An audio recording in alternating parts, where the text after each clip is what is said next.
Good evening, you're watching Independent News. I'm Sakhawat Khan. Before we go into the details, here are the headlines. Finance Minister AMA Muhith questions the operation and integrity of the World Bank and says that the institution uses illegal means to achieve its objectives.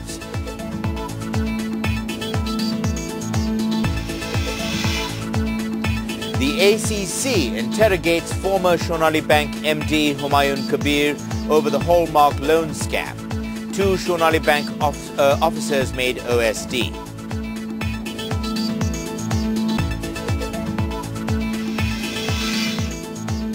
The BUET Teachers Association suspends all protest programs to resume educational activities at the university.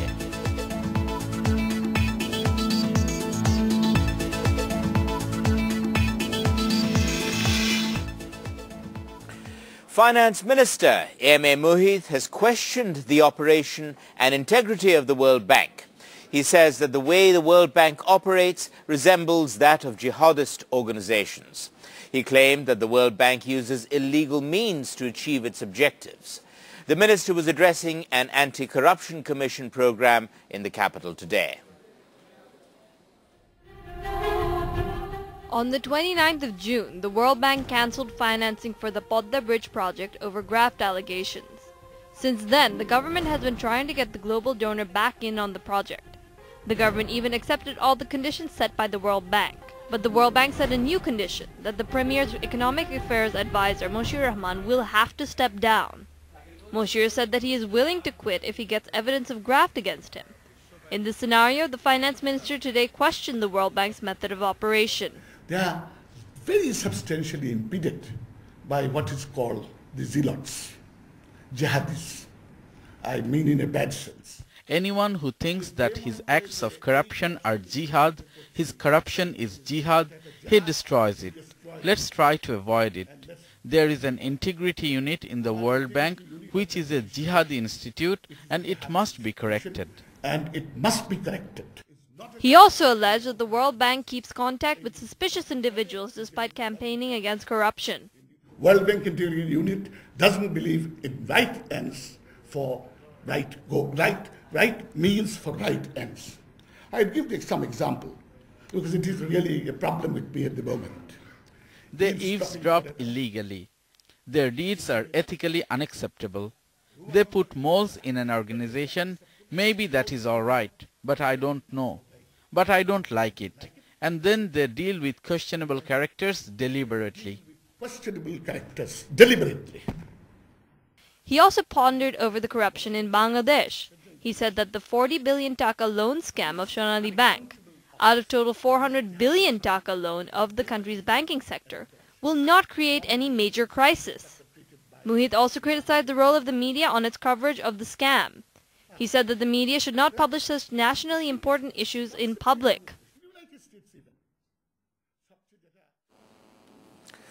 The Anti-Corruption Commission, or ACC, has interrogated the former managing director of Sonali Bank, Humayun Kabir, over the Hallmark loan scam. An investigation team of the ACC, led by Deputy Director Zainul Abidin Shibli, interrogated Kabir for about 7 hours today. Earlier, the ACC questioned a few Sonali Bank officers, including the current managing director, over the much hyped about Hallmark loan scandal. The Commission will also interrogate the Prime Minister's Health Affairs Advisor Mudassir Ali on this matter. The ACC also interrogated former Bangladeshi ambassador to the Philippines, Majida Rafiqun Nisa, over graft allegations.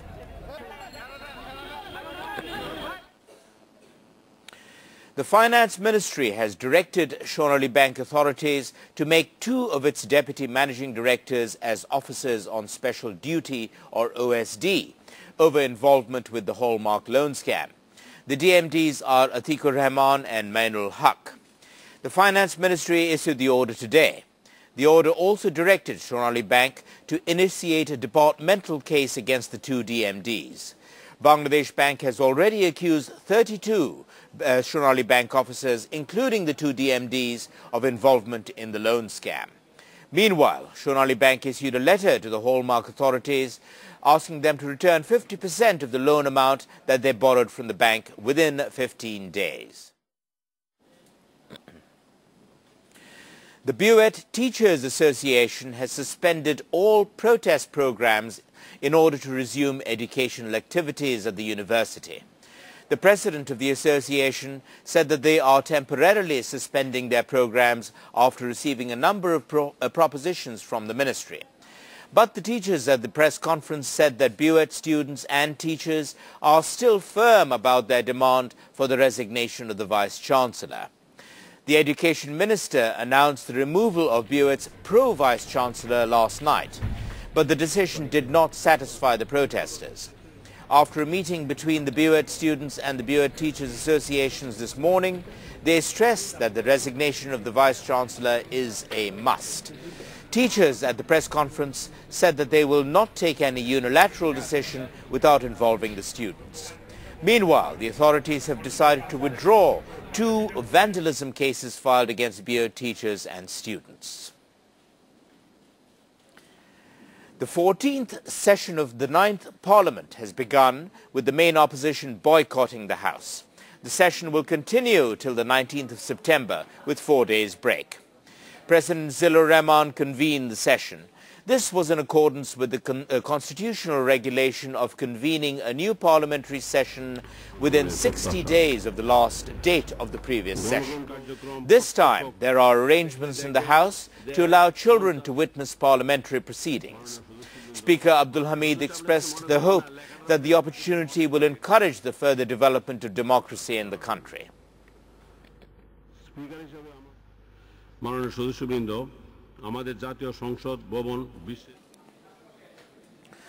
During a heated debate in Parliament today over the issue of a High Court verdict on a Speaker's ruling, the Parliament Speaker said that Parliament is sovereign and the Law Ministry has no authority over it. He also said that Parliament may discuss any issue that is being decided in court. Speaking on the same issue, Sheikh Fazlul Karim Salim MP said that the justices have broken their oath by delivering unjust verdicts on this subject. He also demanded impeachment of those justices concerned by forming a Supreme Judicial Council. BNP Acting Secretary General Mirza Fakhrul Islam Alamgir has said that his party will not join the ongoing session of Parliament unless the government places a bill on the caretaker government system. Fakhrul made the comment while visiting an ailing leader of the BNP's Janeda unit at a hospital in the capital. Speaking on the newly formed committee of the Chhatrodol, Fakhrul said that this committee will contribute more than any other committees formed in the past. The Chhatrodol is an associate student wing of the BNP. He said that the Chhatrodol will protest government repression and will work to resolve student problems. Regarding the BUET unrest, the BNP senior leader said that the crisis will be resolved if the VC and the pro-VC resign from their posts. Fakhrul also said that his party is boycotting the parliamentary session as no important issues are discussed there.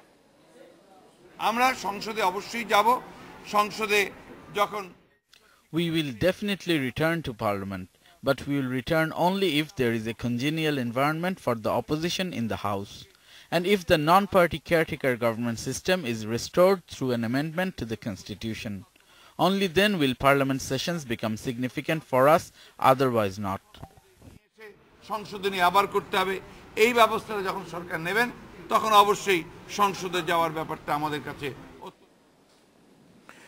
The Prime Minister's Economic Affairs Advisor, Mashir Rahman, and her Foreign Affairs Advisor, Gohar Rizvi, went to India today on a 4-day state visit. Both the advisors are scheduled to return on the 7th of September. Sources say the tour is to secure Indian support for persuading the World Bank to return to the Podda Bridge project. Reportedly, the advisors will get a clear understanding of the World Bank's stance during their visit to India. They will be lobbying to get the highest possible support from the Indian government for the Podda Bridge project in Bangladesh. Singapore's Senior Minister of State for Foreign Affairs and Home Affairs, Masagos Zulkifli, played a courtesy visit call on Prime Minister Sheikh Hasina at her office today. During the meeting, both leaders discussed issues of bilateral interest. The Singapore Senior Minister of State lauded Prime Minister Sheikh Hasina on her government's activities. He also assured her that Singapore wants to maintain friendly relations with Bangladesh.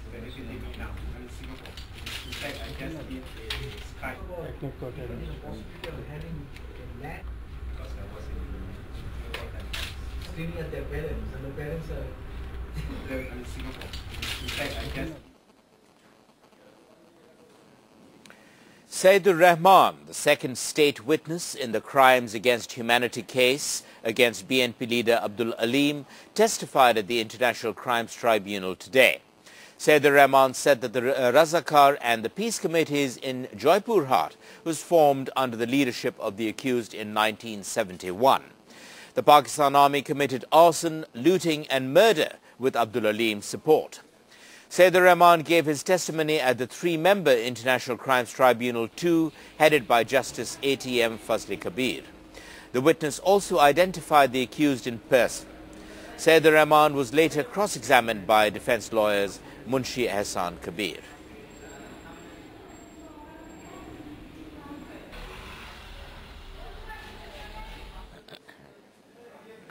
The updating of the voter lists in the two Dhaka City Corporation areas began today. The updating has started on a test basis in the Uttara and Shobujbagh areas of the capital. Many voters in the capital, however, complained that there was no advertising to promote the voter lists update. Officials have also expressed doubt over meeting the target due to inadequate advertising and the lack of awareness among voters.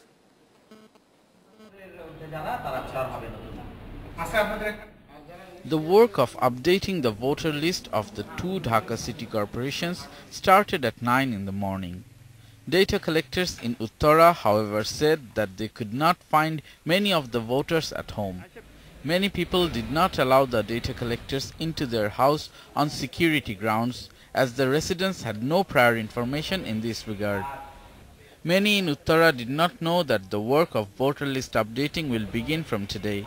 They said that no campaigns were held. No announcement was made in our area using loudspeakers. We did not know that the data will be collected today. If we knew, we could tell others and everyone could stay at home. We can't let people in if we are not informed in advance. There are security concerns and we wouldn't let so many unknown people inside. It's more useful if the data collectors come in the afternoon. New voters are mostly school and college goers who do not stay at home in the morning. The voters present at their homes were quite supportive of the voter data collectors. It feels good to become a voter because now I'll be able to cast my vote and have my opinion on the political system counted. Had we been informed through the internet or over telephone, it would have been better. Data collectors say that their work is quite challenging since most people are out for work during the daytime.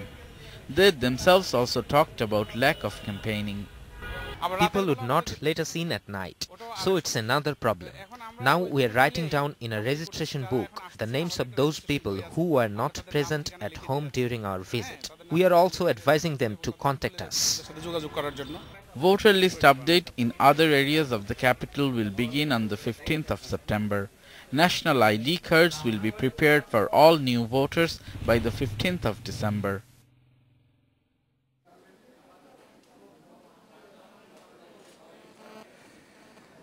Time for a short break now, but here's what's coming up after the break. The chairman of the Privatisation Commission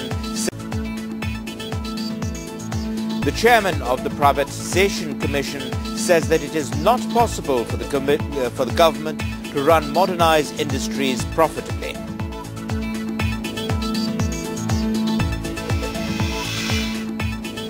Indian police are carrying out raids across 10 cities as part of an investigation into alleged corruption in the allocation of coalfields.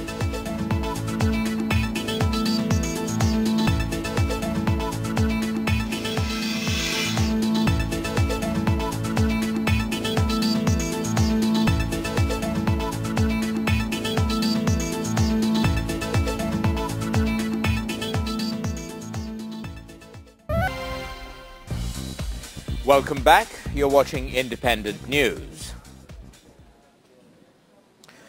The chairman of the Privatisation Commission has observed that it is not possible for the government to run modernized industries, and therefore it should privatize state-run industries.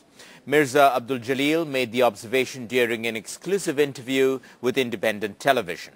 He also regretted the fact that the privatization process is being hampered due to what he called non-cooperation of the ministries concerned. The Privatisation Commission was formed in 1993 with the name Privatisation Board. Since its inception, the Commission has privatized 75 state-run industries. But during the current government's tenure, only 4 state-owned industries have been privatized, while 13 more are in the pipeline. The Privatisation Commission chief has blamed the slow pace of privatization on the ministries concerned. The main job of the Commission has almost been scrapped. But who is obstructing us from our main duty? It's our colleagues who are behind this. It's our ministers who has done this. This should not have been done. Abdul Jalil observed that as in the past, the government won't be able to make the state-run industries profitable. Ever since independence, the government could not make any of the state-owned industries profitable. Even now, the government cannot invest enough funds to modernize these industries and make them profitable in future either. So I think it's not possible for the government to run the industries for long.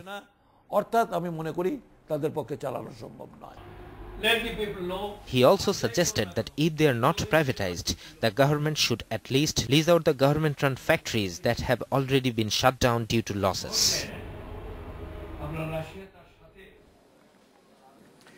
Abdul Qadir Bhuiya Jewel and Habibur Rashid Habib have been made President and General Secretary respectively of the newly formed committee of the Jatiyobadi Chhatra Dal. The Chhatra Dal is the associate student body of the BNP. The 201-strong JCD committee was announced following 2 rounds of meetings chaired by BNP chairperson Khaleda Zia at her office and at her residence early today. The committee was announced through a statement signed by BNP chief Khaleda Zia this morning. Bazlul Karim Chaudhry Abid has been made senior vice president of the committee, while Obaidul Haq Nasir and Rajib Ehsan have been made joint general secretary and organizing secretary respectively. Meanwhile, new JCT committees for Dhaka University, Jagannath University and Dhaka Metropolitan North and South were also named today.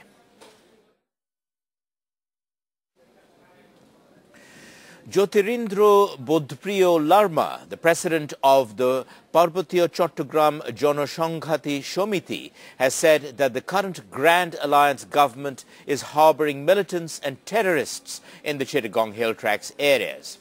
Shantu Larma was speaking as chief guest at the 15th Council of the Hill Students Association in Rangamati today. The tribal leader said that Ziaur Rahman brought Bengalis from various parts of the country and settled them in the hill districts to spread Islamic dominance and militancy. The current government, under the leadership of Sheikh Hasina, is also following the trend and harbouring militants. He alleged that various militant and terrorist organizations are being used as pawns to thwart the implementation of the Chittagong Hill Tract Peace Accord. Before we continue with further news, here's some brief look at the stock market. The Dhaka Stock Exchange experienced a slight gain in its benchmark index today. Prices of most shares on the country's premier bourse also increased. The DSE General Index increased 5 points to reach 4,482 at end of day's trading. Of the 274 issues traded, 186 advanced, 63 declined and 25 remained unchanged. Shares in mutual fund units worth 6.47 billion taka changed hands. Yesterday, the index rose 24 points to close at 4,477.